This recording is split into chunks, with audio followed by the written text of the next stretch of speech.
Motorcycle হেডলাইটে accident করার ফলে যে স্ক্র্যাচটা পড়ে, আমি এর আগেও একটা ভিডিও দিছিলাম। তো আজকে আমি একটা সিস্টেমে উঠানো দেখাবো, একদম বব করে তুলে দিব। দেখতে পাচ্ছেন খুব সহজে উঠাবো।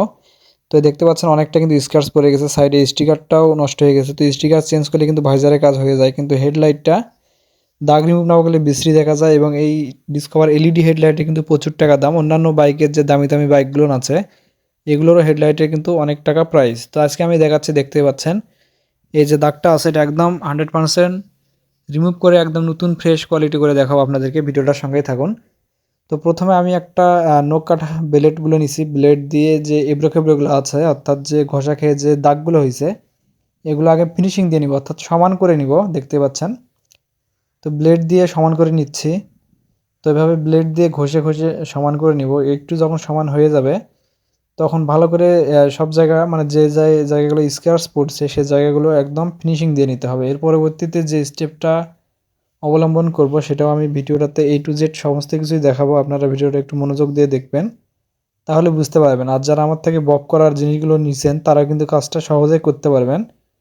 তো এখানে আমি 166 নাম্বার দেখতে পাচ্ছেন ওয়াটার পেপার। তো আপনারা চাইলে এর থেকে যে ছোট দানাটা আছে ওইটাও নিতে পারেন।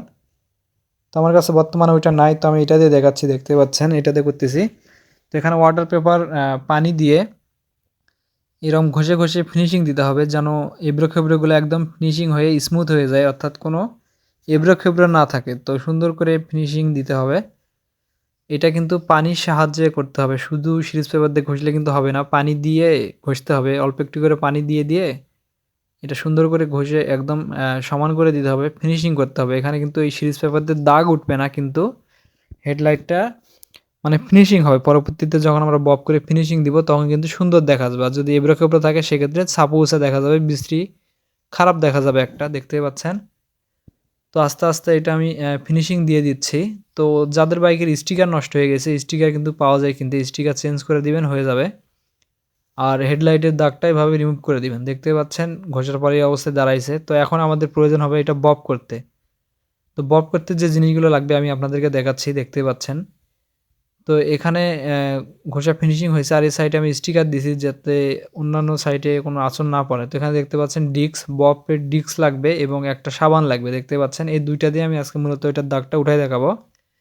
তো প্রথমে ডিস্কটা মেশিনের সাথে, গ্রাইন্ডিং মেশিনের সাথে সেট করে নিলাম। এখন হচ্ছিল মেশিনটা চালু করব। চালু করার পরে যে বব যে সাবানটা আছে এটা অল্প একটু মানে স্পর্শ করে নিব, টাচ করে নিব, অল্প একটু ভরে নিব। মানে যে যেটাই ভাষায় বোঝেন আরকি। নেওয়ার পরে দেখতে পাচ্ছেন আলতো করে একটু ঘষা দিয়ে দেখুন দাগগুলা কিন্তু চলে যাচ্ছে। একদম চকচকে হয়ে যাচ্ছে।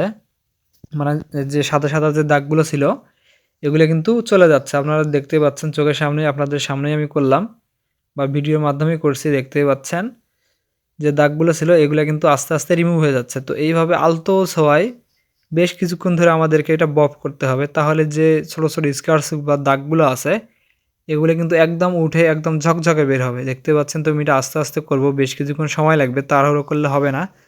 আর যারা আমার থেকে ডিস্কগুলো সংগ্রহ করছেন তারা কিন্তু এভাবে কাজটা করতে পারবেন। এর আগে আমি একটা দিছিলাম পেস্ট দিয়ে, তো পেস্ট দিয়েও হয়, কিন্তু যাদের কাছে পেস্ট নেই তারা কিন্তু এভাবে করতে পারবেন। তো দেখতে পাচ্ছেন এটা কিন্তু একদম এখন ক্লিন হয়ে গেছে, আর কিন্তু কোনো দাগ নেই।